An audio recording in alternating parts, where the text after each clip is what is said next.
Welcome viewers, আমি কালো আত্মা চলে আসলাম আরও একটি নতুন এপিসোড নিয়ে। আজকের এপিসোডে আপনাদের জন্য দুইটি ভয়ঙ্কর ঘটনা থাকবে। আশা করি পুরোটা সময় জুড়ে থাকবেন, তাহলে হয়তো বুঝতে পারবেন যে আসলে ঘটনাগুলো কতটা ভয়ঙ্কর।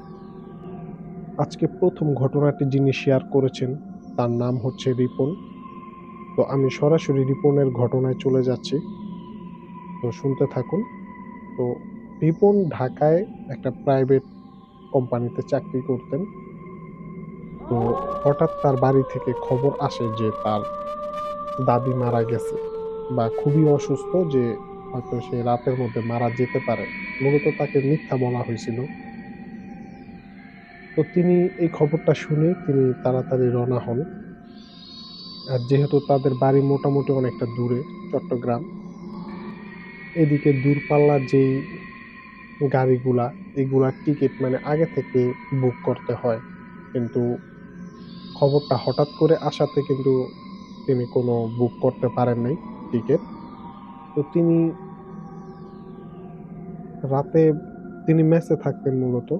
তিনি বের হয়ে তিনি গাড়ি খোঁজার চেষ্টা করেন, কিন্তু তিনি কোনোভাবেই কোনো কিছু করতে পারেন নাই। তো তিনি অন্য একটা উপায়ে যাওয়ার চেষ্টা করেন, সেটা হচ্ছে যে মানে ভেঙে ভেঙে বিভিন্ন গাড়ি ভেঙে ভেঙে যাওয়া যায়। কিন্তু ওই সময়টাতে রাত ছিল, যার কারণে সেটাও কোনোভাবে সম্ভব হচ্ছিল না। তো উপায় ছিল একটাই, সে প্রাইভেট কার যেটা রিজার্ভ ভাড়া করে নিয়ে যেতে হবে। তো তিনি সেখানে দাঁড়ায় ছিলেন। রাত্র প্রায় ১১টার মতো বাজে, ১১:৩০ ১১টা এরকম হবে। তো তার এখন কিছু করার নাই। তারপরেও তিনি দেখতেছেন যে কোনো ট্যাক্সি যদি তিনি পান বা প্রাইভেট কার যদি পান, তিনি মানে একটু ভাড়া বেশি হলেও তিনি ম্যানেজ করার চেষ্টা করবেন। এজন্য তিনি দাঁড়ায় ছিলেন। তো হঠাৎ করে মানে একটা গাড়ি তার কাছে আসে, প্রাইভেট কার এসে থামে। তো সে মনে মনে ভাবতেছে যে যাক, এই গাড়িটা যদি যায় তাহলে ভালো হবে, এবং সে মনে মনে প্রার্থনা করতেছে যে গাড়িটা যেন যায়। তো ঠিক তখনই গাড়িটা এসে মানে তার গ্লাসটা নামিয়ে তাকে জিজ্ঞেস করে যে ভাই কোথায় যাবেন। তখন সে তার ঠিকানাটা বলে। তখন সেই ড্রাইভার যেই লোকটা ছিল তিনি বলে যে আমিও ওই দিকেই যাব, যদি আপনি যান তাহলে আসতে পারেন। তো যাই হোক, সে ভাড়া টাড়া নিয়ে তেমন একটা ঝামেলা হয় নাই। সে গাড়িতে উঠে পড়ে এবং সে চুপচাপ বসে থাকে। লোকটাও কোনো কথা বলতেছিল না এবং সে গাড়ি চালাইতেছিল। তো গাড়ি চলতেছে চলতেছে হঠাৎ মানে সেই রিপন, তার চোখ যায় গাড়ির লুকিং গ্লাসের দিকে। কিন্তু লুকিং গ্লাসের দিকে যখন তার চোখ যায় তিনি মানে অবাক হয়ে যান। তিনি দেখতে পান যে সে যে জায়গাটাতে ড্রাইভার বসে মানে গাড়ি চালাইতেছে, ওই জায়গাটাতে মানে কোনো ড্রাইভার নাই। সেখানে একটা ভয়ঙ্কর একটা রূপী মানুষ, যার মানে মুখটার মধ্যে ছোট ছোট ছোট ছোট টিউমারের মতো, যেখানে ঘা ঘা হয়ে আছে, এরকম একটা অবস্থা, রক্ত রক্ত। তো এটা দেখে মানে সে মারাত্মক ভয় পেয়ে যায় এবং পরক্ষণে সে সেই ড্রাইভারের দিকে আবার তাকায়। কিন্তু সেদিকে তাকায় তিনি যেটা দেখেন যে সে সবকিছু স্বাভাবিক। সে ড্রাইভার, সে গাড়ি চালাইতেছে খুব সুন্দরভাবে এবং সে মানে সশরীরে বসে আছে। তো এটা দেখে মানে তিনি অনেকটা ভয় পেয়ে যান। যে লুকিং গ্লাসের দিকে তাকাইলে দেখা যাইতেছে একরকম, আবার লুকিং গ্লাস ছাড়া মানে সরাসরি তার দিকে তাকাইলে তখন তিনি মনে মনে ভাবতে থাকেন যে হইতে পারে যে এটা কোনো ভয়ঙ্কর কিছু, সে কোনো ড্রাইভার না। কিন্তু এদিকে তার ভেতরেও মানে চিন্তা করতেছে ভেতরে ভেতরে যে আসলে কি করা যায়।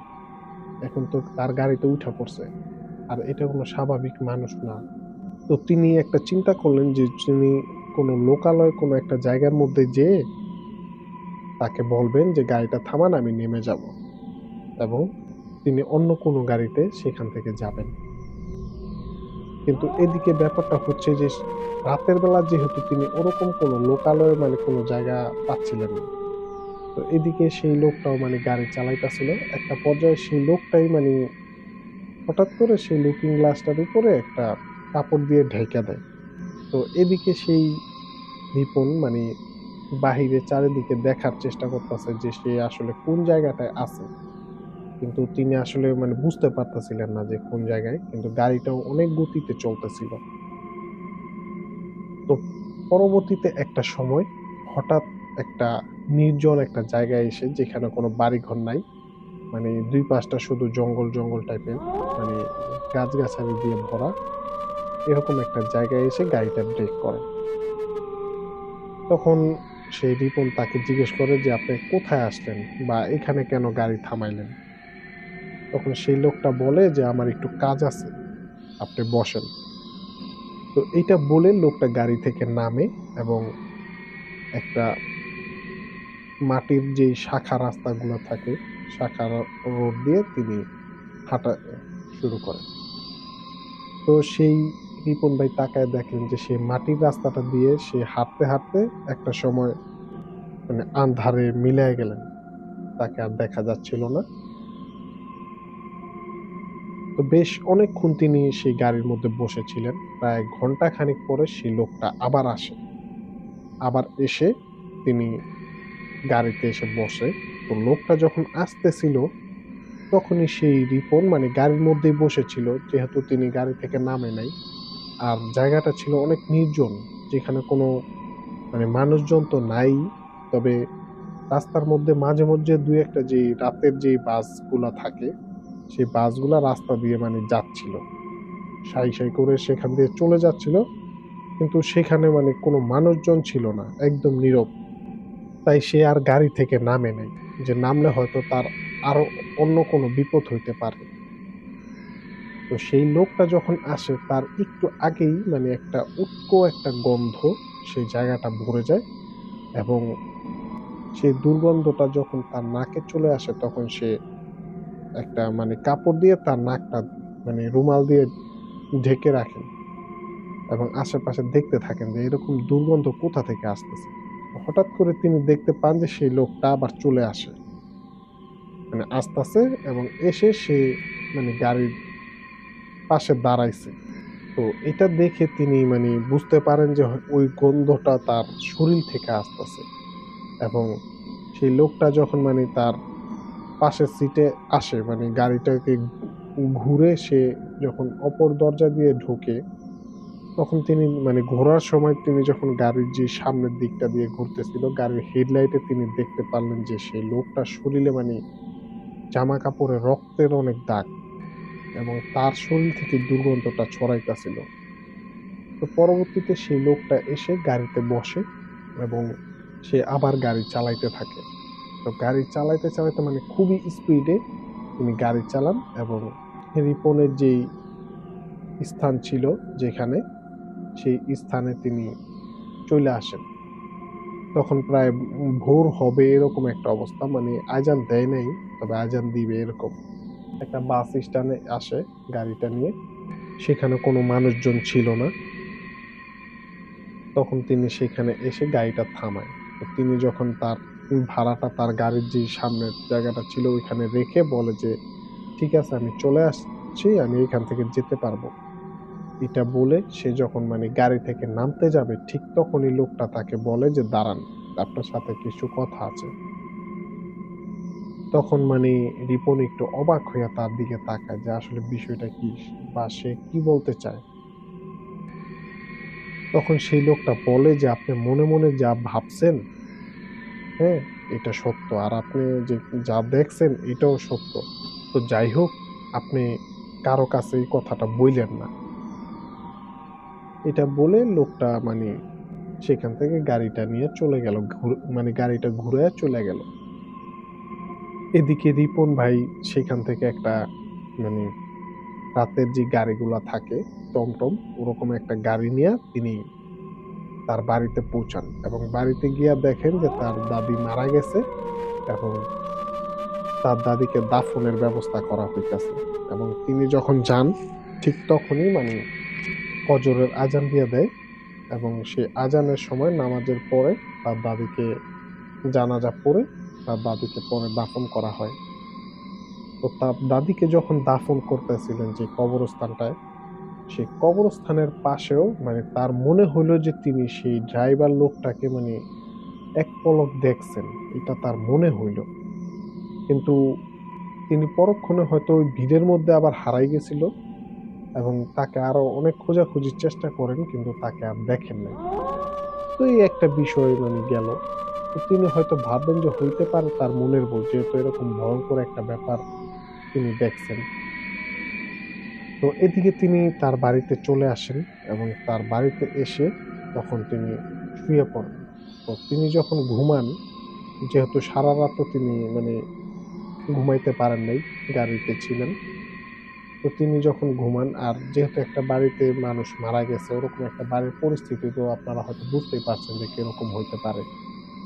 তো তিনি তখন সেখানে তো তিনি তখন ঘুমিয়ে পড়েন। কিন্তু ঘুমানোর পরে যখন তিনি ঘুম থেকে ওঠেন, তার বাড়ির সবাই, তার মা, তার বাবা সবাই বলে যে, "তুই কি কোনো ভয়ংকর কিছু দেখছস কিনা? বা তুই কি কোনো কারণে ভয় পাইছস কিনা? যে তোর কি হইছে?" তুই তখন সে জিজ্ঞেস করে যে, "কেন?" তখন সে বলে যে, "আসলে তুই ঘুমের মধ্যে বারবার মানে ঝাঁকুনি দেয়া উঠতেছিলি, মানে ভয় পাইয়া উঠতেছিলি।" এরকম একটা কিছু তারা লক্ষ্য করছে। তখন সে কিছু বলে না। তখন সেদিন রাতেও সে আবার ঘুমায়। কিন্তু তার রাতেও ঠিক একই অবস্থা যে সে এরকমই ভয় পায় খালি। অথচ সে ঘুম থেকে উঠলে এটা আর বলতে পারে না। কিন্তু ঘুমের মধ্যে তিনি মানে অনেক কিছু নাকি স্বপ্নে দেখে। এটা তার মনে হয় যে কেউ একজন তাকে ধরতেছে বা কেউ তাকে ধাক্কা দিয়া ফালায় দিতেছে। এরকম তিনি মানে বিভিন্ন ধরনের ভয় পাইতে থাকেন। তো পরের দিন ঘটে আরেকটা ভয়ংকর ঘটনা। সেটা হচ্ছে যে কে যেন তার দাদির লাশ উঠায় নিয়ে গেছে। তার দাদিকে যে দাফন করা হয়েছিল লাশ উঠায় নিয়ে গেছে এবং লাশটাকে নাকি মানে অনেকে ভাবছে যে হইতে পারে শেয়াল হইতে পারে। কিন্তু ওরকম কিছু না। কিন্তু মনে হইতেছে যে লাশটাকে মানে এমনভাবে উঠায় নিছে যে কেউ মানে কবরটা খুইড়া নিছে এরকম বুঝাইতেছে। যেহেতু শিয়াল হইলে কিন্তু একটা কোনা দিয়া ছিদ্র করে তারপর ঢোকে গর্ত করে। তারপরে হয়তো লাশটা টেনে বের করে। কিন্তু এরকম কিছু না। মানে পুরা মানে একটা মানুষ, যদি কোনো মানুষ কোনোভাবে উঠায় এটাকে খুঁড়ে, তারপরে যদি উঠায়, ঠিক ওরকম ভাবে উঠানো হইছে এরকম মনে হইতাছে। তো পরবর্তীতে মানে পাওয়া যায় যে সেই কবরস্থানের পাশে একটা ঝোপ ছিল, সেইখানে তার দাদির মানে অনেকগুলা হাড়-গোড় পাওয়া যায়। মানে এটা থেকে তারা বুঝতে পারছে যে কোনো একটা কিছু লাশটা উঠায় এনে ওইখানে নিয়া খাইছে। তো এটাতে মানে তার আরো ভয় পেয়ে যায়। সেই মানে রিপন মানে বুঝতে পারে যে হইতে পারে যে ওই লোকটাকে তিনি যেহেতু দাফন করার সময় আবার দেখছে, তাইলে কি ওই লোকটাই কি আবার আসছিল কিনা? ওই লোকটাই মনে হয় আদমখোর ছিল। এটা মানে তার মনে হইল। এবং তিনি বেশ মানে স্বপ্নে এরকমও দেখছেন যে সেই লোকটা মানে কবরস্থানে ঢুকতাছে। আবারও তিনি স্বপ্নে দেখছেন, এটা বাস্তবে না। তো এটা দেখেও মানে তিনি আবারও ভয় পাইছিলেন। কিন্তু পরের দিন এরকম একটা ঘটনা, এলাকাবাসী সবাই মানে বিষয়টা নিয়ে মানে অনেক ধরনের আতঙ্কে পড়ে যায়। তো পরবর্তীতে সেই রিপন সে এই কথাটা সবাইকে বলতে বাধ্য হয় যে, "আমি আসার সময় এরকম একটা লোককে দেখছি।" তখন গ্রামের সবাই বলে যে, "হইতে পারে যে ওইটাই কোনো একটা মানুষ না, ওইটা একটা হয়তো লাশ খেকো বা আদমখোর। আর ওইটাই হয়তো সেই রিপনের সাথে হয়তো এই লাশটাও খাওয়ার জন্য আসছে। এইজন্যই হয়তো রিপনকে সে কোনো ক্ষতি করে নাই।" তো যাই হোক, পরবর্তীতে তাদের ওই এলাকারই একজন হুজুর ছিল। তার কাছ থেকে একটা তাবিজ এনে তাকে দেওয়া হয় এবং পানি পড়া দেওয়া হয়, গোসল দেওয়া হয়। তো এগুলা দেওয়ার পরে তার যে ওই যে রাতের বেলা তিনি মানে ভয় পেয়ে মানে চিৎকার করে উঠতেন। অথচ তিনি কিন্তু সকালে এটা বলতে পারতেন না যে তার ঘুমের ঘরে এরকম হইছে। তো এই জিনিসটা তার মানে বন্ধ হইয়া যায়। তো পরবর্তীতে এরকম রিপন বেশ কিছুদিন সেই বাড়িতে ছিল, তার বাড়িতে, গ্রামের বাড়িতে। তো এরকমই তিনি হয়তো একদিন মানে কোথাও গেছিলেন। যাই হোক, ওইখান থেকে ফিরতে তার একটু মানে দেরি হয়ে যায়। তো দেরি বলতে তিনি মানে যে জায়গাটায় গেছিলেন সেখানে গাড়ি পাচ্ছিলেন না। তো সেখান থেকে তিনি মানে হেঁটে আসার সিদ্ধান্ত নেন যে তার বাড়িতে তিনি হেঁটেই চলে আসবেন। কিন্তু আসার সময় তিনি মানে কোনো গাড়ি না পাওয়াতে তিনি যখন মানে হাঁটা শুরু করেন, কিছু দূর হাঁটার পরে দেখেন যে একটা বাঁশঝাড়, মোটামুটি একটু হালকা জঙ্গল টাইপের, ওইখানে একটা রিক্শাওয়ালা দাঁড়ায় আছে। তো তিনি ভাবলেন যে হইতে পারে যে রিক্শাওয়ালা যাবে। তো তিনি তাকে জিজ্ঞেস করেন যে, "এই মামা যাইবা নাকি?" তখন সে মানে মাথা নাড়ে এবং সে উইঠা বসে যে ওরকম জায়গায় যাও। মানে তার বাড়ির ঠিকানাটা সে বলে। তখন সেই লোকটা গাড়ি চালাইতে থাকে এবং তিনি দেখতে পান যে লোকটা মোটামুটি চাদর-টাদর মুড়ি দেওয়া। আর ওই সময়টাতে হালকা, হালকা শীত ছিল। তো তিনি হয়তো ভাবলেন যে হইতে পারে সে গাড়ি চালায়, বাতাস এইজন্য তিনি চাদর দিয়ে এরকম মুড়ি দিয়ে আছেন। তো পরবর্তীতে একটা পর্যায়ে সেই লোকটা তার বাড়ির সামনে চইলা আসে।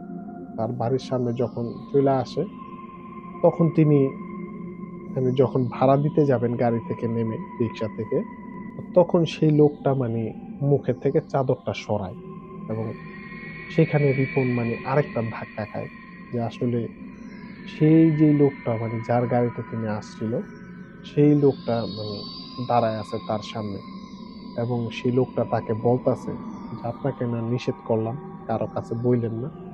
আপনি কেন বলছেন?" এরকম একটা মানে কথা তাকে জিজ্ঞেস করে। তো এটা দেখার সাথে, সাথে রিপন মানে জোরে একটা চিৎকার দিয়ে সেখান থেকে এক দৌড়ে তিনি তার বাড়িতে চইলা যান।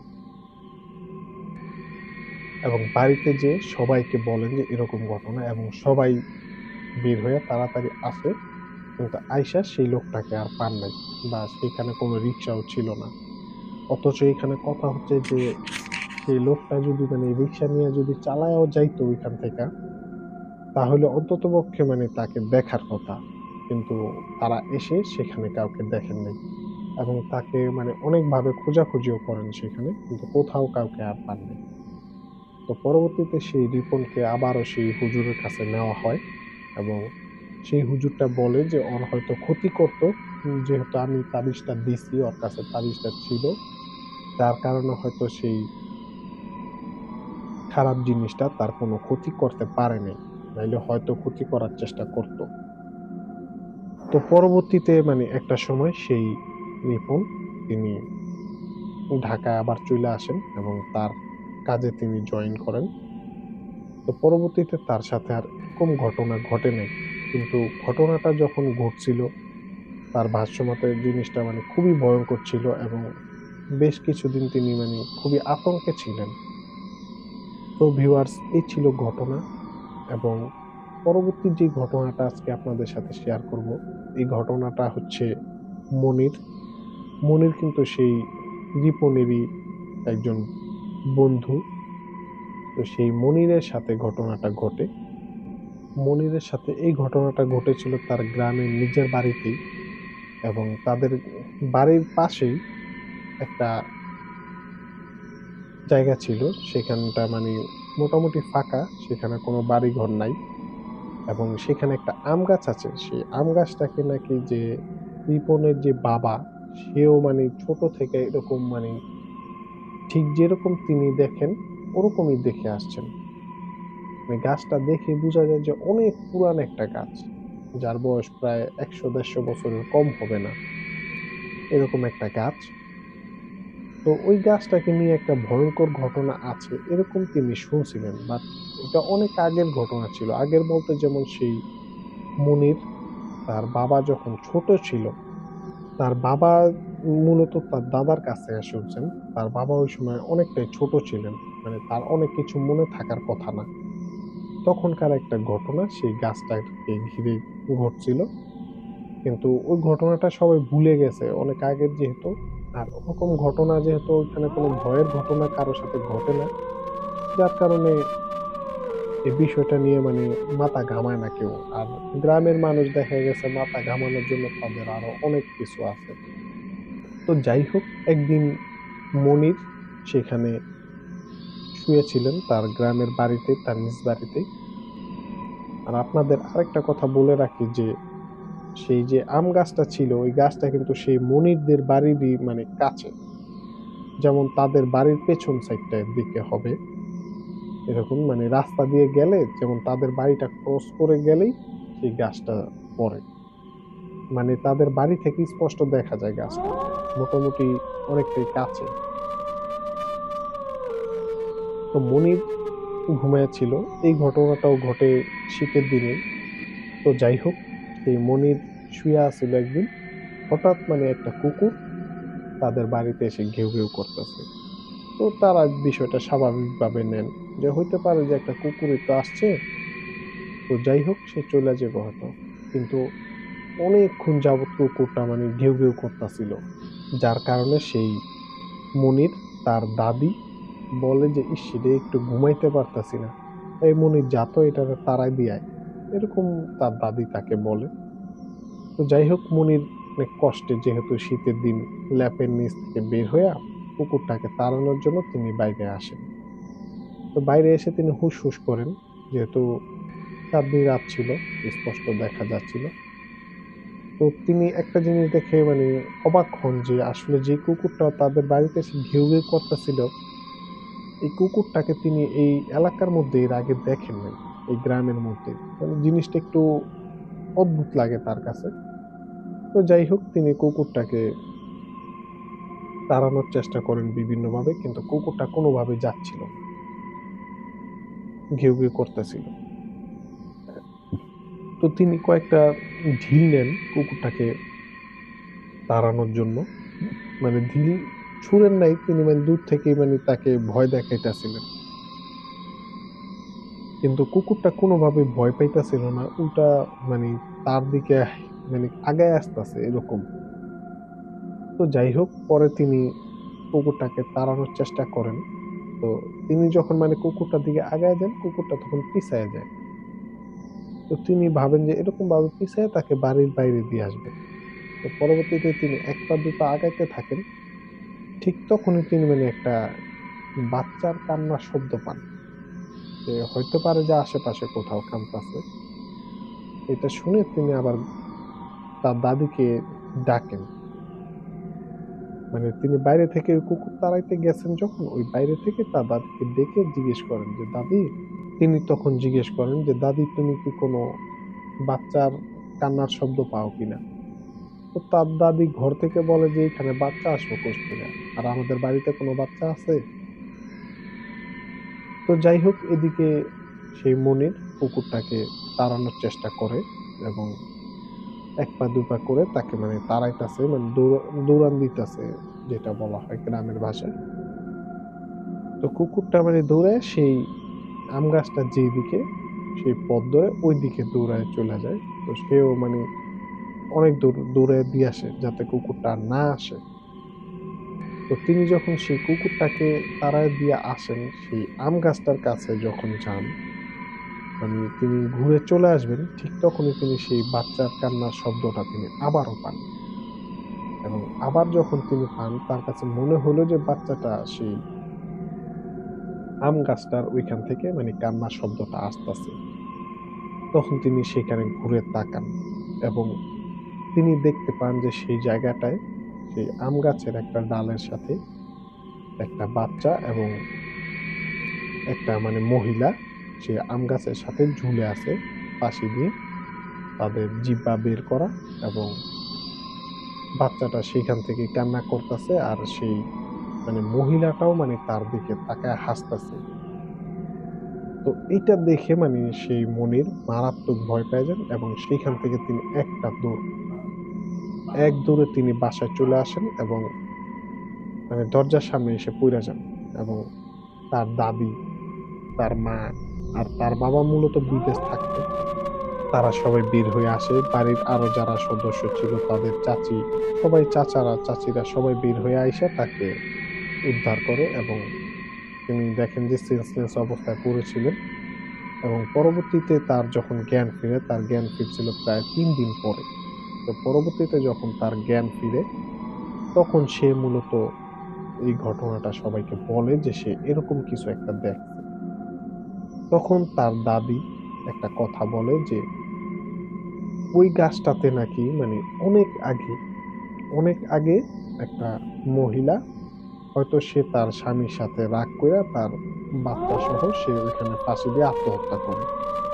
তো সে যখন ওইখানে আত্মহত্যা করে, ওই সময়টাতে একটা কুকুর মানে ১ম এই দৃশ্যটা দেখে ঘেউ, ঘেউ করতাছিল এবং সেই কুকুরটার ঘেউ, ঘেউ দেখে নাকি সব মানুষ সেখানে গিয়া পরবর্তীতে মানে এই জিনিসটা দেখে, পুরা গ্রামের সবাই।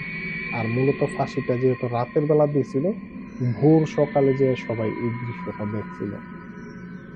তো এখানে কথা হচ্ছে যে সেই মনির কেন এত বছর পরে জিনিসটা দেখলো? আর মূলত এই জিনিসটা মানে অনেকে জানতই না ওই গ্রামের, এরকম একটা অবস্থা। যে অনেক আগের ঘটনা তো তার দাদি যে আবার জানতো, যেহেতু মনিরের বাবা ওই সময় ছোট ছিল, এমনকি তার এতটাই ছোট ছিল যে তার কোনো কিছু মনে রাখার মতো না। এবং ওই গ্রামের সবাই বলতো যে গাছটা ভয়ঙ্কর, আর যেহেতু ওই গাছটার দিকে রাতের বেলাতে তেমন মানুষের যাতায়াত ছিল না, এই জন্য মানে ওরকম ভয়ঙ্কর কিছু কেউ কখনো দেখে নাই। কিন্তু সেই মনির মানে অনেক বছর পরে, এত বছর পরে সেই দৃশ্যটা কি কারণে দেখলো বা কেন দেখলো, এটা মানে রহস্য। তো পরবর্তীতে হুজুরকে আনা হয়। হুজুর এসে সেই গাছটাকে মানে একটু করে দেয়, মানে বন্ধ করে দেয় ৪ টা, এবং সেই গাছের ডালে একটা তাবিজ বেঁধে দেয় এবং সেই বাচ্চা আর মহিলার জন্য সবাই একটা মানে দোয়ার আয়োজন করে এবং দোয়া দুরূদ করা হয়। এবং তারপরে সে হুজুর বলে যে ৩ মাস পরে এই গাছটাকে কাইটা ফেলাইবেন। তাহলে আর কখনোই আর এরকম সমস্যা হবে না। তো পরবর্তীতে হুজুরের কথা মতো সেটাই করা হয়। কিন্তু এখানে কথা হচ্ছে যে সেই মনির কেন এত বছর পরে সেই একই দৃশ্য, যে দৃশ্যটা মানে একবার ঘটছিল এবং সেই দৃশ্যটাই সে আবার দেখলো। মানে এটাই হচ্ছে মানে খুবই একটা রহস্যজনক ব্যাপার। আর এই ঘটনা যখন তার দাদি মানে দেখছিল ওই সময়, তার দাদি যখন দেখছিল ওই সময়ে তার দাদি ওই বাড়িতে নতুন বউ ছিল। ওই সময়টাতে এই ঘটনাটা ঘটছিল এবং পরবর্তীতে সেই মনিরের সাথে এরকম আর কোনো ঘটনা ঘটে নাই। তো ভিউয়ার্স, এই ছিল ঘটনা। তো আজকের ঘটনাগুলো যদি আপনাদের কাছে ভালো লেগে থাকে তাহলে লাইক, কমেন্ট ও শেয়ার করুন এবং আমাদের কালো আত্মা ইউটিউব চ্যানেলটি সাবস্ক্রাইব করতে ভুলবেন না। পাশাপাশি আপনি যদি ফেসবুক থেকে দেখে থাকেন আমাদের এই ঘটনাগুলো, তাহলে অবশ্যই আমাদের পেজটিতে একটা ফলো দিবেন। তো ধন্যবাদ, ভালো থাকবেন।